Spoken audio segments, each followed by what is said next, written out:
안녕하십니까 뉴델리 TV 독자 여러분, 조광영 기자 인사드립니다. 자, 오늘은 아주 특별한 분을 모시고 귀한 얘기를 나눠볼까 합니다. 자, 오늘 모신 분이 정가윤 국회 전 부의장님.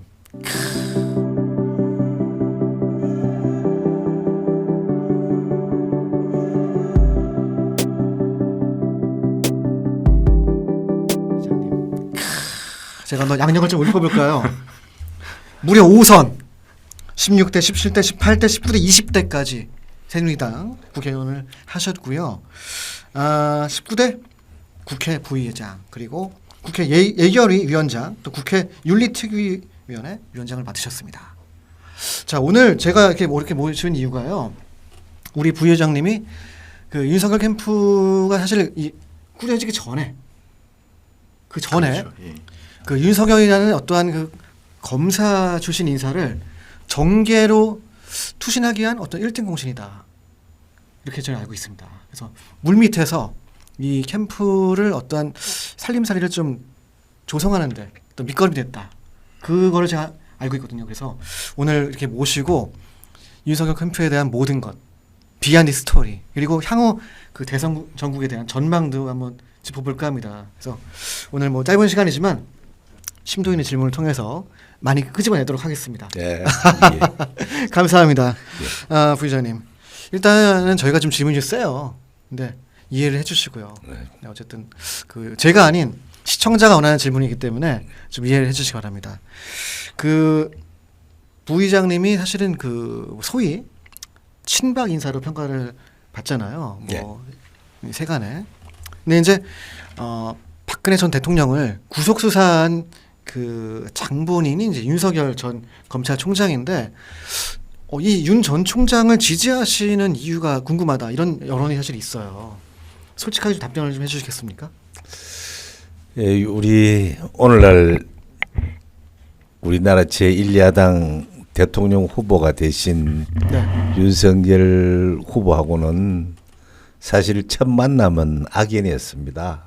악연이었다. 예, 악연이었는데 왜 했냐면 2013년도 그때 국정원 댓글 파동이 생겨서 그렇죠. 아주 정치권이 시끄러울 때입니다. 네네. 그때 그 윤석열 여주지청장이 이 국정감사장의 정인으로 출석을 했죠.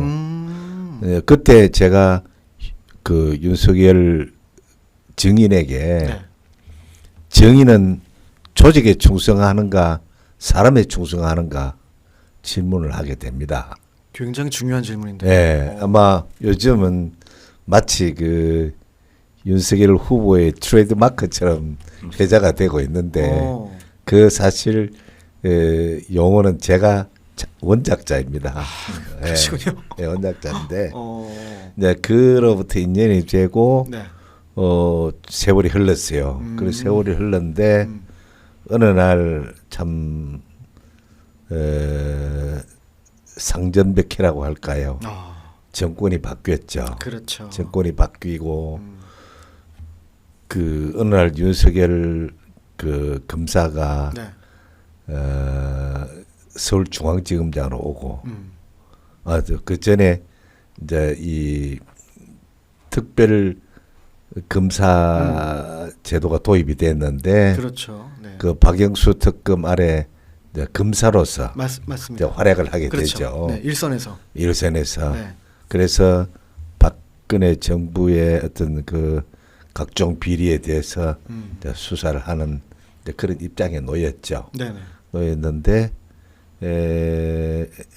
뭐 그때는 이제 저희들이 상당히 그 못마땅해 하면서 이제 바라봤죠. 솔직히 그렇죠. 예. 네, 그래서 보기 싫었겠죠.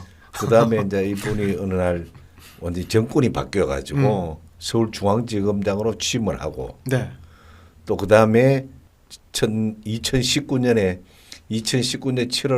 7월에 검찰총장으로 또 취임을 하게 됩니다. 정말 초고속 영전 아닌가요? 네. 그리고 이제 그때 사실 그때까지도 저는 자 다음에 국정감사 때 보자 하고 그 소위 벼르고 계셨군요. 벼르고 있었죠. 있었는데 이제 2019년 9월에 어떤 일이 발생하느냐 하면 그 조국 전 민정수석이 네. 법무부 장관에 취임을 하게 됩니다. 아, 그때가요. 사실 조국이라면 우리 모두가 다 가는 이 천하의 저 위선자. 맞습니다. 예, 그리고 이제 내로남불의 대명사로 지칭되는 분 아닙니까? 그렇죠. 그렇죠. 이제 그렇게 문재인 대통령이 조국 전 민정수석을 법무부 장관을 임명하는 순간 윤석열 검찰총장이 소위 이건 아니다. 좀 심하게 표현하면 반기를 들기 시작하죠. 그때부터. 예. 그래서 문득 생각이 난 게 2013년도 윤석열 정인에게 제가 질문했던 정인은 조직에 충성하는가 사람에 충성하는가 했더니 저는 사람에 충성하지 않습니다. 그때 답변했거든요. 똑같은 현상이 일어나고 있는 거예요. 이 사람은 뭔가 일관됐구나. 일관되게. 그 사실 대한민국 검찰총장으로 임명해 준 문재인 대통령과 정부에 이건 아니다 하고 자기 목소리를 자기 주장을 내기 시작했죠. 사실 그게 쉽지 않잖아요. 쉽지 않죠. 그렇죠. 예. 네. 더더구나 우리 대한민국 검찰총장인데 저희도 신문사에서 사장님한테 바른 소리 못 하는데. 못하죠. 못합니다. 네, 네. 못해요. 네. 근데 그런 상황인데 네. 제가 2013년도 그분에게 물어서 한 답변하고 예. 지금에 하는 이제 2019년 9월에 하는 거하고 똑같다. 완벽하게 일치한다. 네. 그래서 이 윤석열을 통해서 문재인 정부의 국정 난맥상을 전부 그 파헤치는 그런 계기로 만들자. 그래서 그때- 다시 말해서 윤석열 총장에 힘을 실어주자. 윤석열 총장이 절대로 권력에 굴복하지 않고 계속 주장할 수 있도록 하자. 그래서 그때부터 서로가 소통하기 시작했죠. 그러면은 그때 혹시 연락을 먼저 누가? 그 사실 연락하게 된 동기는 네. 자기가 서울중앙지검장에 취임하고 난 후에 식사를 한번 하자고 연락이 왔었어요. 먼저요? 네. 그래요? 그래서 제가 내 부모를 잡아먹은 사람하고 무슨 한 상의 밥을 먹어. 쓸데없는 소리 하지 마라 그래. 그러고 일체 노코멘트 했어요. 굉장히 세게 발언하셨는데요. 그리고 네네. 얼마 시간이 지나서 박근혜 전 대통령께서 옥중에 계시면서 그 건강이 안 좋아가지고 네. 책글상을 뭐 반입을 요구를 한 적이 있죠. 예. 그때 저는 제가 이제 윤석열 서울중앙지검장에게 전화를 했죠. 우리 박근혜 전 대통령 병보석 좀 추진하자. 그렇게 제가 얘기를 했죠. 그래서 좋다. 한번 추진해 보겠다. 그런데 추진하 그 이제 그 뭐 검사장이라고 마음대로 하는 게 아니고 보석 심의위원회라는 게 있으니까 그렇죠. 그 심의위원회 그래서 이제 하기로 하고 그런데 그 심의위원회에서 부결이 됐어요. 참. 그래서 이제 그러고 뭐 잊어버리고 있었죠. 있었는데 이제 어느 날 또 세월이 지나서 네. 이제 검찰총장에 내정이 되고 7월에 취임을 하고 이제 9월에 이제 조국 전 민정수석이 법무부 장관에 이제 취임을 하게 되는 이제 그런 국면을 맞이하게 됐죠. 네. 그때부터 이제 거꾸로는 이제 제가 전화를 하게 되고 서로 그 다음에 소통을 하게 되고 이래 된 게 오늘의 이제 정말 악연이 필연으로 바뀌는 그 과정들입니다. 지금 관계는 어떠십니까? 지금도 좋죠. 지금도 제가 뭐 저는 제 어떤 그보다는 뭐 정말 저분이 제대로 갈 수 있도록 반드시 이 대통령으로 당선돼서 그 법과 원칙이 살아 숨쉬는 그런 대한민국을 만들어 달라고 제가 가지고 있는 역량은 뭐 언제든지 제가 보이는 곳에든 안 보이는 곳에든 제가 해주고 제가 전에도 그랬죠. 아무래도 정치는 내가 좀 더 아니까 내가 도와줄 게 있으면 언제든지 얘기해라. 어. 네, 그랬고 해서 뭐 그동안 소통이 많이 이루어지고 있는데 요즘은 이제 이 선대위가 구성되니까 제 역할이 이제 좀 희석이 되죠. 근데 그동안에 제가 있었던 일 중에 한 가지를 또 말씀드리면 그동안에 언론에 많이 노출이 됐습니다만은 8월 중순에 네네. 이제 있었던 일입니다. 8월 초에 제가 그때 언론 보도를 보면 우리 김종인 전 비대위원장 네. 박사께서 윤석열 후보에 대한 좋지 않은 평가를 하기 시작했죠. 네. 좋지 않은 평을. 기억납니다. 네. 그 전에 이제 제하고 뭐 우리 그 한 두세 명이 김종인 박사하고 간혹 식사도 하고 그런 관계였고 18대 국회의원도 같이 했기 때문에 저는 좀 알죠. 네. 그래서 그 김종인 박사님의 어떤 견해는 윤석열 그 총장이 정치를 하게 되면 국민의힘에 입당하는 시기를 10월 말경 11월 초에 하면 가장 적절할 것 같다고 어떤 일에 곳곳에 메시지를 날린 거죠. 그런데 윤석열 후보가 총장이 그때 윤석열 총장이 7월 말에 어느 날 갑자기 입당을 안 했죠. 네, 그렇죠. 입당을 하니까 이제 김종인 박사가 이라든가는 앞으로 그 대권 주자가 되고 또 앞으로 대통령이 되고 하는 거는 쉽지 않다고 판단하시고 그 별로 호감이 가는 발언을 안 했죠. 그래서 이제 좀 일찍 들어왔다는 얘기죠. 그렇죠. 예. 뭐 사실 우리가 봐도 그렇죠. 그때 이미 벌써 그 윤석열 후보가 들어오기 전에 국민의힘에는 그 다른 주자들이 이미 엄청나게 있었죠. 10명 이미, 이상 그쵸. 이루고 있을 때 그때까지도 비록 입당은 안 했는데도 불구하고 야권 주자로서 여론조사하면 가장 인지도는 가장 높은 일동이 예. 1등이었죠. 나오니까 네네. 다른 사람들 그거 내는 물고 뜯어야 되니까 이제 그런 측면에서 그 이제 아마 우리 정치인 경륜이 많은 우리 김종인 박사 그렇게 하셨지 않았나. 뭐 일리는 있어요. 그런 타이밍 얘기는. 그래서 네. 이제 저하고 이제 우리 주변에서 김 박사하고 그 오찬을 하면서 이제 그 좀 이제 그런 좀 부탁하려고 자리를 마련하게 됐죠. 근데 이제 제가 윤석열 후보에게 그 알려줬죠. 그 김종인 박사님과 이렇게 오찬 약속이 있는데 뭘 부탁드리면 되겠냐고 했는데 잘 부탁합니다. 그랬어요. 그러고 이제 며칠이 지났어요. 며칠이 지났는데 어느 날 전화가 와서 그 장소에 저도 참여하면 안 되겠냐고. 근데 그때 당시에 서울 시내 오찬장에 4명밖에 할 수가 없는 상황이었거든요. 방역 지침상. 네. 네. 8월 중순에. 네, 그렇죠.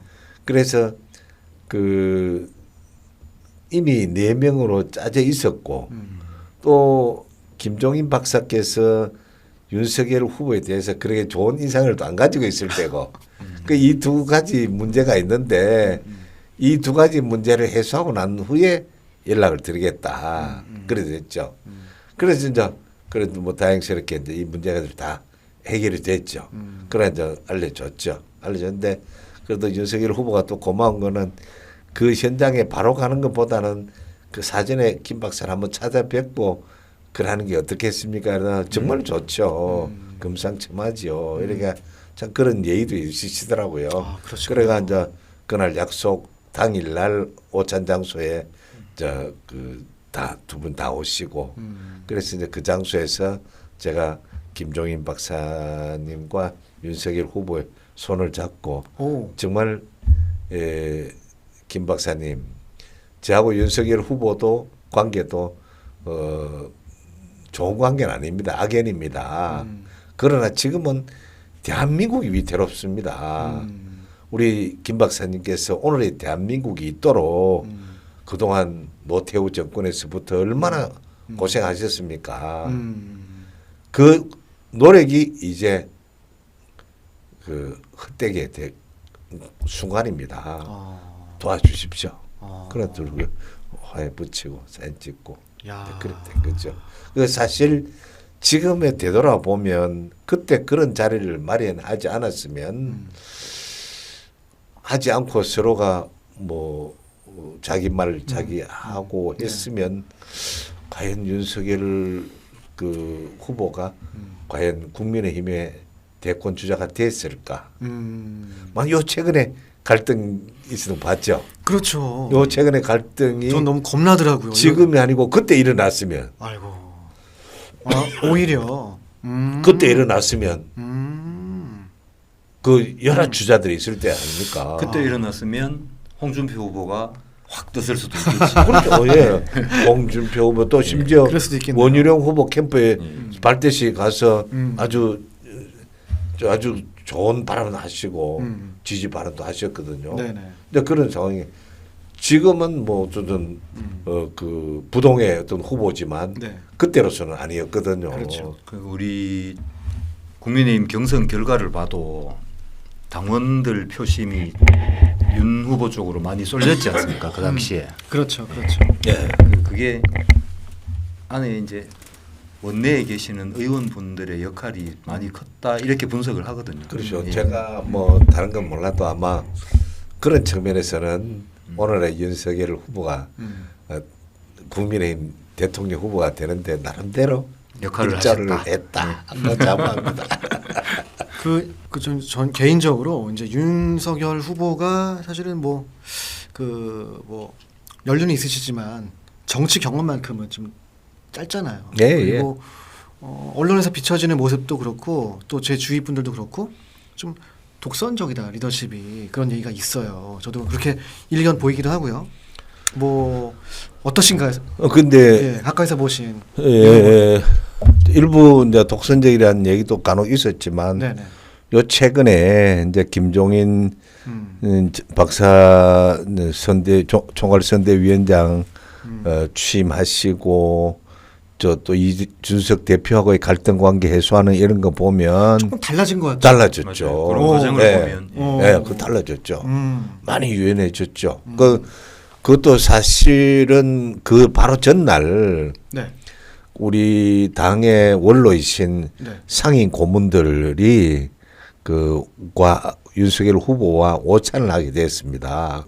오찬장에서 선배님들의 정말 지난날 정치 경험들을 다 쏟아내시면서 이번 대선에 임하는 후보의 자세에 대해서 말씀을 많이 하셨어요. 정말 좀 금과 옥조 같은 말씀들을 많이 하셨기 때문에 많이 아마 변했겠느냐.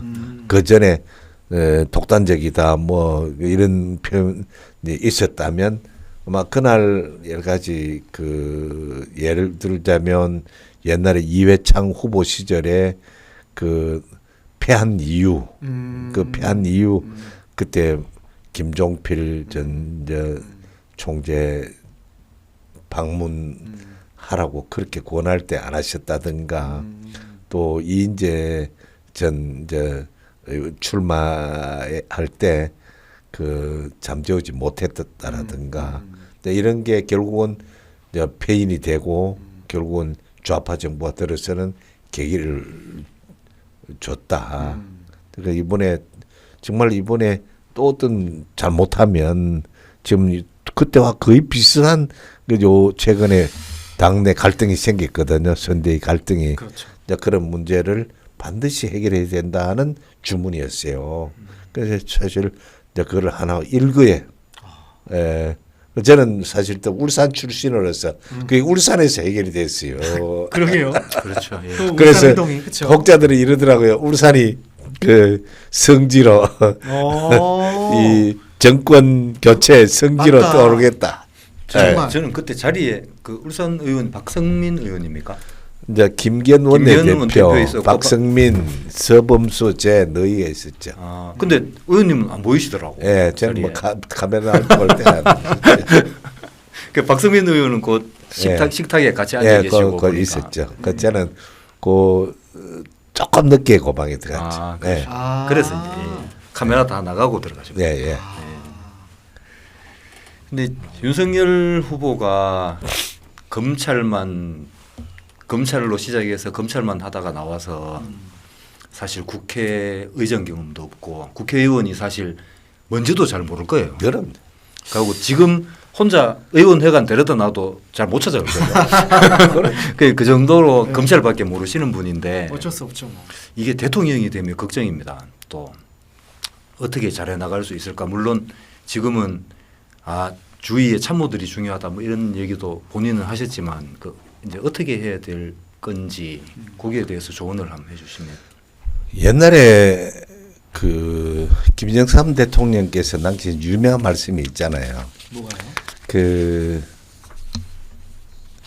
머리는 빌려 쓰면 되지만 건강은 자기가 관리하지 않으면 안 된다. 그 내가 부족한 부분은 훌륭한 참모를 이제 뽑으면 된다는 그런 말씀을 남기셨거든요. 그것도 실천한 중에는 또 우리 전두환 전 대통령 빼놓을 수가 없죠. 그런 인재 등용에 대해서는 상당한 그런 역량을 발휘하신 분 아닙니까? 근데 우리 윤석열 후보가 또 대통령이 되시면 이제 그 주변에 어떤 사람을 갖다 놓느냐에 따라 가지고 이제 그런 문제가 해소되리라고 나는 생각을 합니다. 저분 요 최근에 그 TV에 나와서 토론하는 과정이라든가 이렇게 보면 상당히 그 대처 능력이 굉장히 뛰어나시더라고요. 뛰어나고 근본적으로 아까 말씀드린 바와 같이 인성이 쭉 올곧게 쭉 살아왔기 때문에 그걸 바탕으로 해서 이제 해 나가면 뭐 충분히 그 포용하고 그 자기가 가지고 있던 지도력을 발휘할 수 있는 그런 역량이 있다. 저는 그렇게 생각합니다. 하고 문제는 단지 제발 그 개인적으로 친한 거는 친한 거고 예. 국가 운영에 필요한 인재 등용은 국가 운영에 필요한 인재를 뽑아서 쓰는 거하고 구별해야 된다. 서로 당이 달라도 정말 이 국가 간에 또 같으면 또 함께 손잡고 가는 그런 그 성숙된 모습도 보여줄 필요가 있죠. 저는 좀 화제를 바꿔서 그 이번에 울산 회동에 그 주역이죠. 또 다른 주역 이준석 당대표에 대해서 예. 좀 여쭤보고 싶은데 가만 보면 좀 좌충우돌하잖아요. 좀 직선적이고 좀 발언 수위가 좀 세고 이번 사실 되게 위태위태했거든요. 근데 결국에는 잘 봉합이 됐지만 그 어떤 갈등의 씨앗은 남아있지 않을까. 어떻게 보세요? 이준석 대표에 대한 평가는? 이준석 대표가 정말 뭐 우리하고 비교가 되지 않을 정도로 그 장점들을 많이 가지고 있죠. 장점 많이 가지고 있는데 이제 문제는 그런 장점들이 때와 장소가 필요하거든요. 적절한 시기와 예. 장소에. 적절한. 왜냐하면 지금은 이 국민의 그 지상 명령이 정권 교체입니다. 예. 우리가 아무리 지난날 가더라도 뭐 새로운 그 시대 흐름에 따라서 변해야 된다고 생각하지만 이 우리가 대통령 선거를 목전에 두고는 모든 게 대통령 후보 중심으로 가야 돼요. 역대로 보면 맞습니다. 예. 역대로 예. 대통령 후보 중심의 어떤 시스템이 갖춰져 가지고 일사불란하게 가도 될까 말까 한데 그게 투탑으로 간다든가 또 그 포커스가 분산된다든가 이렇게 하면 결국은 우리 후보가 뜨는 기회가 적기 때문에 그렇게 그거는 될 수밖에 건물이다. 역대적으로 다 그래 왔어요. 이제 그런 부분이 이제 우리 후보 우리 윤석열 이준석 대표가 조금 그런 부분을 간과하기 아니냐. 거기 조금 아쉽더라고요. 다른 참 좋은데 그런 부분 조금 아쉽더라고 내가 볼 때. 그래 뭐 가더라도 앞으로 우리 이준석 대표의 경우는 뭐 차기 그 잠룡에 물망에 오른 분 아닙니까? 그렇죠. 뭐 네. 돌아왔으면 자기 선거해야 돼요. 돌아왔으면 다 우리 국민들의 기대가 큰데 이럴 때 그러한 문제를 가지고 그 국민들에게 그 좋지 않은 모습들, 당내 갈등을 야기시키는 것은 그 대표로서는 아니다. 후보가 그랬을 때는 후보에 대한 지도 역량에 문제가 있지만 당 대표가 어떤 그런 모습을 보인다는 것은 결국은 본인의 손해다. 아, 앞으로는 빨간 후드티는 윤석열 후보만 입는 걸로. 그러네요. 그러네요. 그래 뭐 그건 운동한다 보니까 좀 이제 그런 조금 가더라도 우리가 다 성질 대로 다 하고 삽니까? 때로는 양보하고 네, 그렇죠. 또 비록 선배님들의 한 것 중에 그 잘한 부분은 받아들이고 네. 이제 그런 모습도 성숙된 모습도 필요하다. 그래서 다음 질문 드릴까 하는데요. 이제 정치를 오래 하셨으니까 아마 또 국민의힘에 아주 고참이시고 하니까 냉혹한 평가가 나올 것 같은데 지금 문재인 정권에 대한 지금 이제 임기가 다 끝나갑니다. 이제 끝나가는 시점에 대한 평가를 이제 한번 해주시면 총평을 해주시면. 그 문재인 정부가 잘했다는 것보다는 얼마나 망가뜨렸느냐. 제가 그럴 줄 알았습니다. 그런 하는 게 더 오히려 맞겠느냐. 나도 할 수 있을 것 같아. 너무 많아. 예. 그리고 그게 이제 출발점이 제가 문재인 대통령이 내 고등학교 2회 후배거든요. 근데 저 선배가시고 경남고등학교. 2012년도에 네. 그때 그 박근혜 저 후보하고 대통령 후보하고 네. 갈 때 그때 제가 그 어느 행사장에서 예. 그 문재인 이제 후보를 그때는 자기 의원 시절입니다. 예. 뭐 자기는 초수이고 나는 뭐 4세인가 그런 때인데 3세인가 4세 때죠. 근데 만났는데 그 단상에 스피치하러 올라가는 모습을 이제 단하에서 이제 우리 쭉 앉아서 봤죠. 네. 근데 그 제가 그래 가까이서 이제 어떤 정치 행위를 하는 것은 제가 처음 봤죠. 첫째 이제 그 체육관에 그 단상이 좀 높았어요. 올라가는 모습에 뒤에서 이를 바라보면 이 그분이 이제 공수특전단 출신인가 그렇죠. 예, 그렇죠. 맞습니다. 네. 예. 근데 이 걸음걸이가 O형 걸음. 아, 그래요? 걸음, 예. 좀 자세히 한번 봐서. 그래서 뒤에서 보니 참 그 공수특전단 출신인데 어떻게 저렇게 갈까. 이제 좀 뒤에 모습이 좀 그렇더라고요. 그다음에 올라가서 그 스피치 하는데 보면 그때만 하더라도 네. 그때 이미 전당대회를 통해서 전국 경향각지 다니면서 그 대권 주자 선출을 위한 그 행사를 많이 했거든요. 그렇죠. 많이 한 후라고요. 그래서 대권 주자가 된 뒤입니다. 그때가 예. 10월 며칠이니까 나름 경험이 많이 쌓인. 네, 많이 쌓였는 네. 이제 그런 상황인데 제가 보는 순간 그 느낌이었어요. 예. 우선 이 마이크 조절을 좀 못하더라고요. 그때는 보니까 이제 그 다음에 또 한 가지는 그 이제 이 요즘도 뭐 A4 대통령이라는 표현도 간혹 나오잖아요. 아, 심하죠. 네. 예. 그때도 이제 막 그냥 그런 행사는 간단히 축사를 할 수도 있는데 그렇죠. 네. 그런 걸 A4 용지가 하는데 그것도 또 좀 이 정성을 들여가지고 접어가 온다든가 뭐 어떤 그런 게 와야 되는데 그냥 그냥 메모지처럼 이용하가 그 관리가 좀 그 행사에 대한 예의가 아니더라. 그러네요. 그 다음에 또 그때 당시에는 요즘은 좀 많이 좋아지신 것더라고요. 네. 그때 당시에 보면 이 발음이 정확하지 않고 그 발음이 센다고 할까. 그런 거 좀 있었죠. 예, 예, 맞습니다. 예. 지금 이게 좋아진 거예요? 지금은 엄청 좋아졌죠. 그때 좋아진 비하면 많이 좋아졌죠. 그래요? 예.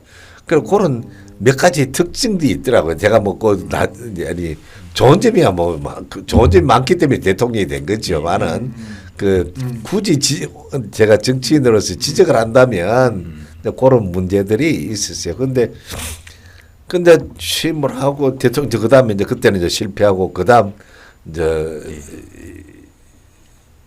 19대 대통령 그렇죠. 이제 선거에서 이제 당선이 됐죠. 당선이 됐으면 뭐 그동안에 자기가 누가 뭐 시기서 자기가 자기 스스로가 뭐 누가 시기해서 했든 말든 뭐 광화문 대통령이 되겠다 뭐 별의별 약속 다 했고 경험해 보지 못한 나라를 만들겠다. 네. 우리 경험해 보지 못한 나라를 만들겠다 그럴 때 상당히 기대가 컸죠. 긴장도 하고. 네, 긴장도 하고. 역으로는. 그리고 지금 현재 그 경험을 해보지 못한 나라가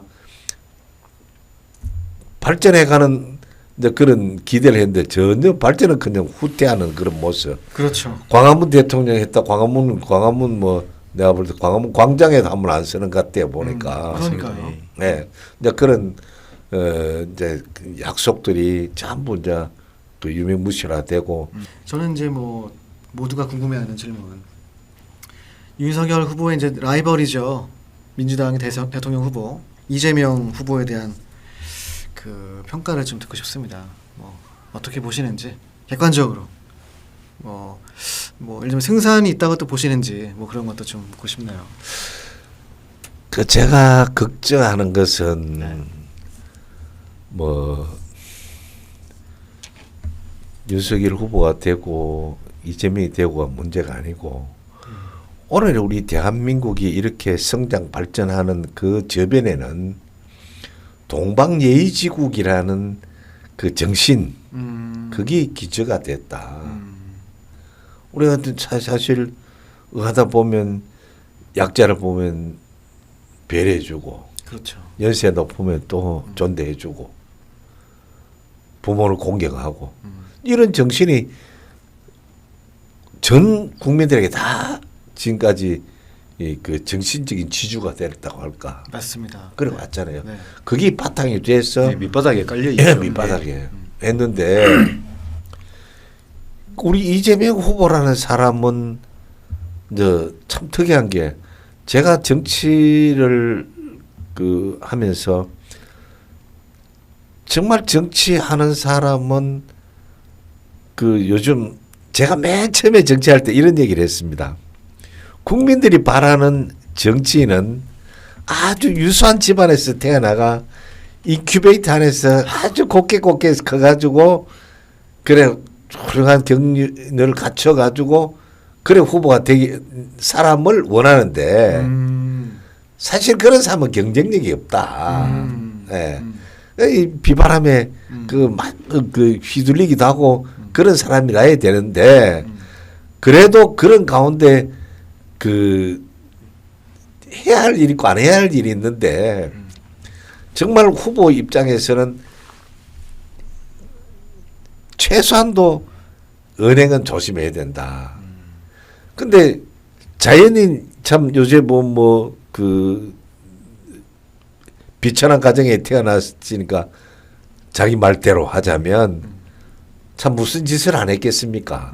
그러나 성남시장이 된 이후에는 이제 언제 그랬더니 하고 성남시장에 걸맞는 은행을 해야죠. 그렇죠. 또 그때 성남시장이 됐을 때는 최소한 내가 다음에 성남시장을 한 번 더 하겠다라든가 경기지사를 하겠다라든가 대통령이 되겠다라든가 자기 마음속에 꿈은 있었을 거 아닙니까? 꿈은. 그렇겠죠. 네, 그때부터. 그때부터 그 꿈과 더불어 내 은행을 조심해야죠. 그 은행 중에 그때 빚어진 일이지만 자기 형님 형수에게 한 욕설. 그 은행을 보면 아이고. 정말 이제 참 우리가 상상한 나는 그 말도 전하기 그 민망해 저도 민망합니다. 하기인데 옮겨 닮을 수가 없어요. 저런 사람이 집권 여당의 대통령 후보가 됐다 이거예요. 문제는. 네. 그러면 이제 우리가 그동안 그렇게 자랑하던 동방예의지국이라는 그 어떤 정신이 완전히 딱 받아떨어진다. 어느 시점에는 우리 국민들이 투표 날은 어떤 그 이런 알 순간이 안 오겠느냐. 사실 의외로 그거에 대해서 욕을 했다는 사실만 알지 그 욕의 실체를 모르는 분들은 많더라고요. 네. 그래서 사실 이제 우리가 이제 그 저런 사람이 국가 지도자가 됐을 때 우리 대한민국이 불행한 거는 말도 없고 뭐 말할 것도 없고 전 세계적으로 그 소문이 알려지면 그 우리 국가 미래, 국가 망신 뭐 이런 것까지도 엄청난 손상을 입을 것이다. 앞으로 우리 대한민국 신뢰할 사람 누가 어느 나라가 있겠느냐. 지금까지는 특히 우리 뭐 서구 저 선진국들의 그 대한민국 하면 그런 정신들 참 높이 평가했죠. 높이 평가했는데 그래서 내가 봤을 때는 뭐 이제 불과 이제 3개월 남았는데 네. 그 사이에 국민들도 그 충분히 이제 이재명이가 어떤 사람이다. 이제 그런 거를 인식을 하고 아셨을 겁니다. 그 투표에는 반드시 이 최소한도 윤석열이가 아니라 우리 국격을 생각해서 투표하지 않겠나. 그래서 그리고 요즘 윤석열 후보가 기자들 질문 받으면 이 말씀 많이 하시는데 가정에서 질문하지 말라고. 가정 좀 해야 되겠습니다. 저희가 정권 교체를 했다는 가정하에 예.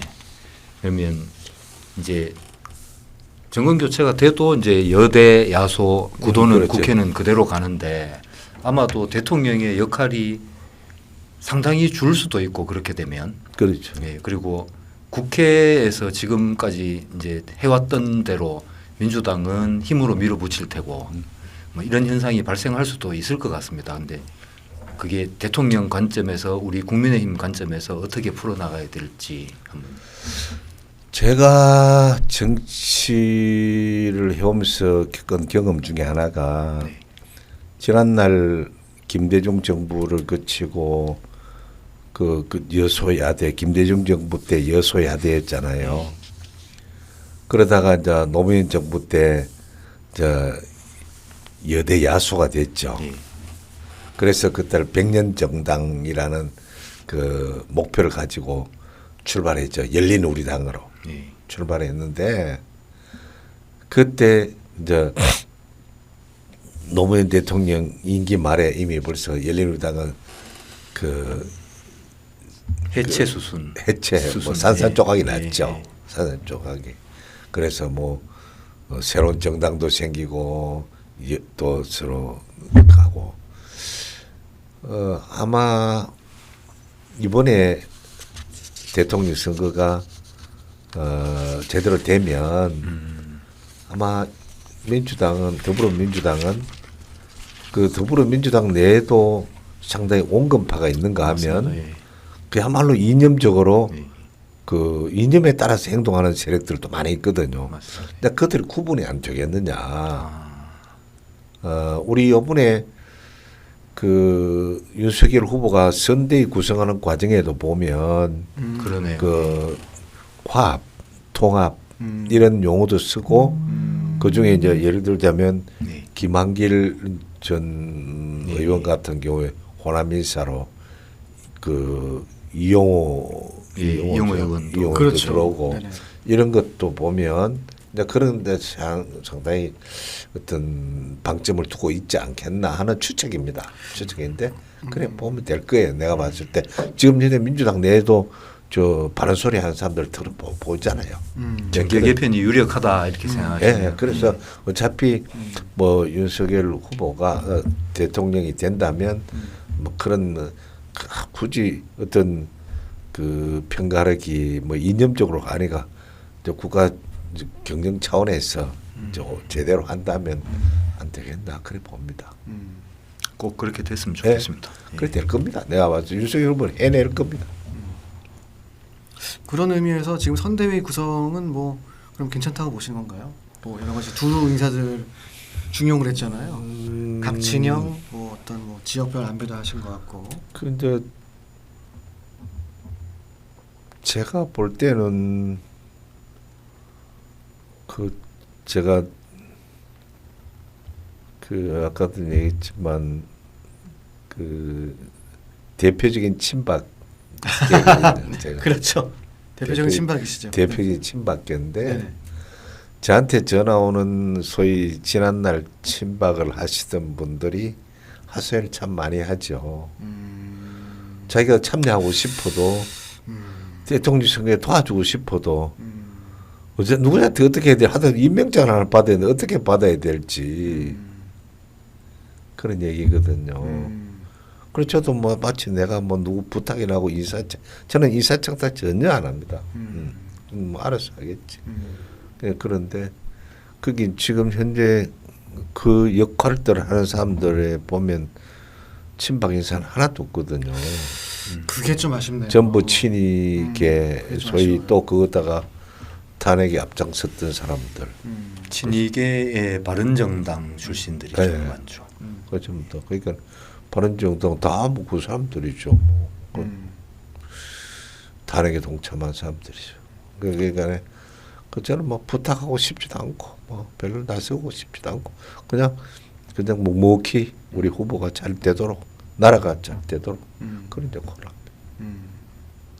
그래 하루 빨리 후보가 그런 부분은 인식 좀 했으면 좋겠어요. 골고루 다 이래. 우리 공화당 문제도 조금 뭐 얘기가 나올 법도 한데 조원진 전 의원 같은 경우는 같은 친박이시니까 개인적으로는 어떻게 평가해요? 개인적으로 친하죠. 친하시죠? 네. 이제 그래서 이제 그런 역할 오늘 내일 또 제가 소위 서청원 전 대표하고 오찬을 하기로 되어 있습니다. 제가 전에 8월 중순에 윤석열 후보하고 서청원 대표하고 자리도 만들었어요. 그 두 사람이 난생 처음 만난다더라고요. 그래서 처음 만나가 지금도 신기한 광경이 됐어요. 예, 그거 좀 일반 제가 다 사람들 했어요. 보면, 예. 했고 지금도 그분이 저한테 막 하는데 이제 이 잘못돼 가는 부분들 얘기하죠.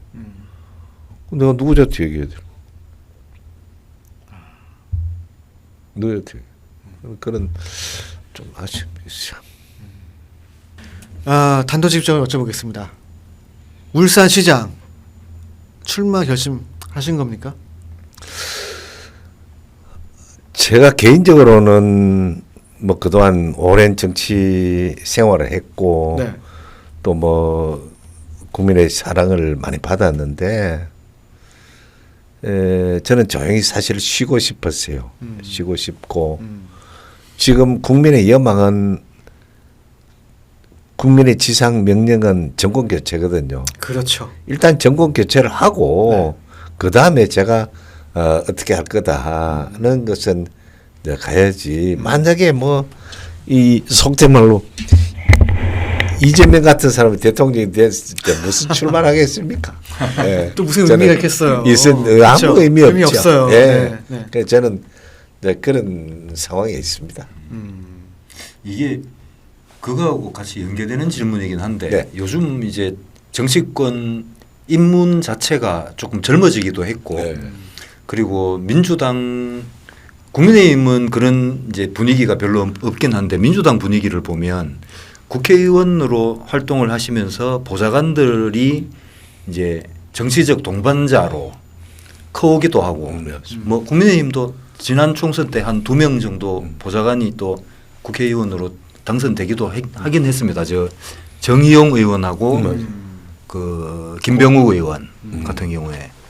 근데 좀 젊은 사람이 해야 된다. 여기에 대해서는 어떤 생각을 갖고 계세요? 그리고 우리 울산의 경우에 예. 지금 그 시장에 출마하고자 하는 사람들을 몇 면을 보면 그 소위 요즘 말하는 올드보이 나이 70대 그게 대다수 70대고요. 현 시장도 물론 70대고 그렇습니다. 예. 그런 상황인데 근데 그 제도 이제 뭐 주변 분들이 아이고 응가이 안 했나 나이가 얼만데 이런 얘기들 하죠. 근데 이제 또 한편으로는 울산이 지금 광역시 이후에 가장 그 위기에 처해 있습니다. 그래요? 인구가 급감하고 있으니까. 저런. 옛날에 한때는 뭐 국민소득이 가장 높은 도시로 그 선망의 대상이 됐는데 맞습니다. 지금은 일자리가 쭉쭉 줄어지고 하니까 이제 탈울산 현상이 전국의 17개 시도 가운데 가장 빠른 속도로 일어나고 있습니다.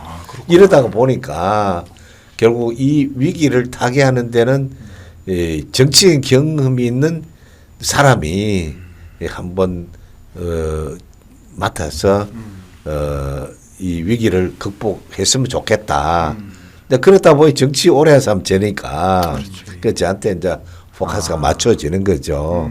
그래서 그래도 뭐 그래 제가 농담한다고 그러죠. 그래 뭐 올드보이 이런 하면 그래 뭐 그 늙은 지가 독 뚫는다고. 이제 이 어렵고 힘들 때는 일리는 그런 있습니다. 경험이 있는 사람이 해서 나는 제 같은 경우는 뭐 만약에 뭐 그런 기회가 주어진다면 더다 이거 덜다 이거 한번 해가지고 이걸 좀 이 위기를 극복해 놓고 또 훌륭한 후배들에게 물려주고 이제 그런 이제 만약에 있다면 그렇게 생각입니다. 마지막 한 가지 질문만 좀 더 드릴게요. 딱 한 가지만, 딱 한 가지. 울산의 지금 최대 현안이 뭔지 뭘까요?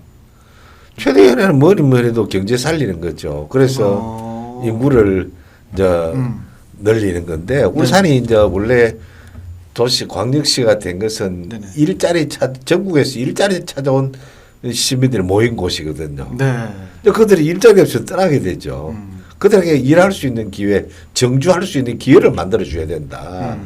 근데 그런 부분에다가 포커스를 맞춰 가지고 해야 되는데 지금 현재 그게 안 일어나고 있고 울산에 가보면 울산의 타 시도하고 경계선에 가보면 울산을 딱 벗어나면 공장이 절벽합니다. 울산 안에는 뭐 비유가 있고 그냥 그게 이제 그 동안에 행정을 해오면서 다소 뭐 여러 가지 그 난맥상으로 인해서 결국은 공장이 떠나면서 사람도 떠나고 이제 그런 현상을 빚게 됐죠. 이제 그런 문제를 해소하기 위해서는 여러 가지 대책들이 마련돼야 되고 네. 이제 그것은 행정적인 것보다는 정치적인 어떤 그 각도에서 네. 이제 추진해 가야 된다. 이제 이렇게 주장하는 시민들도 많아요. 그렇군요.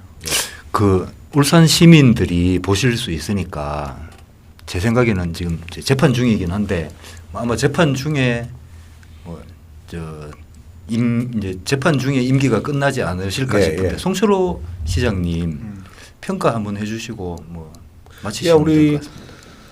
사실 송철호 시장의 경우는 아주 지방자치단체장으로서는 특이한 그 조건을 가지고 있죠. 첫째, 옛날에 그 노무현 대통령 때 고충처리위원장, 소위 장관급 고충처리위원장을 역임하셨고 그때부터 이제 지금 현 문재인 대통령하고 인연이 돼가지고 호영호재하는 사이고 현 대통령하고 호영호재하는 지방자치단체 그게 쉽지 않잖아요. 그렇죠. 이제 그런 아주 좋은 조건에서 출발을 하게 되는데 이제 그래서 이제 대통령이 당선시키기 위해서 뭐 이래 했다고 현재까지 그 수사 발표에 의하면 그렇죠. 근데 또 송철호 시장 개인적으로 보면 상당히 그 친화적이고 부지런하고 그래요. 근데 그 공교롭게 그 지방자치단체장 직무평가하면 항상 그 꼴찌에서 꼴찌 다음 수준이거든요. 아직 꼴찌에서 2, 3등에서 벗어나 본 적이 없으니까 이제 그런 게 참 아이러니하다. 이제 그리고 이제 저분이 이제 그 8전국이 예. 8번 떨어지고 9번 만에 이제 당선이 됐다. 당선이 됐거든요. 그러다 보니까 오랜 생활 이 정치권하고 인연을 맺으면서 그 빚진 사람도 많을 거 아닙니까? 그렇겠네요. 그런 분들이 이제 그 시작하는 주변에 이제 참여하면서 이 소위 널공들에게 신뢰를 못 받는 그런 결과가 된 건데 또 이제 지금 어디까지 또 우리 송철호 시장이 처한 입장이 지금 재판 중에 있기 때문에 뭐 본인이나 주변에서는 우리 그 형 확정주의를 지향하는 나라니까 아직 뭐 재판 중이니까 그 뭐 출마하는데 저 문제 없다 이런 주장을 할 수도 있겠죠. 그럼 그거는 어디까지나 유권자들의 몫이니까 그렇죠. 유권자들이 알아서 할 겁니다. 네, 오늘 이렇게 정가변 국회 전 부의장을 모시고 얘기 나눴는데요. 말씀 들어보니까 진짜 국회 5선은 아무나 하는 게 아니다. 역시 대단하다. 이 해안이 정말 대단하신 것 같아요. 뭐 윤석열 후보에 대한 거라든지 뭐 어떤 실생활적인 부분 또 현 정부에 대한 통렬한 비판 또 향후 개선 전국 전망까지 많이 잘 들어봤는데요. 전망하신 대로 우리나라가 잘 흘러갔으면 좋겠습니다. 예. 네, 그렇게 되기를 또 많이 기원해 주시고 노력해 주시고 차후에도 건강하게 이루시는 바 다 소망하시는 바 이루시기를 간절히 예. 모두 빌겠습니다. 예. 그럼 오늘 말씀 여기까지 듣도록 하겠습니다. 대단히 감사합니다. 감사합니다. 네, 들어가십시오. 네. 네.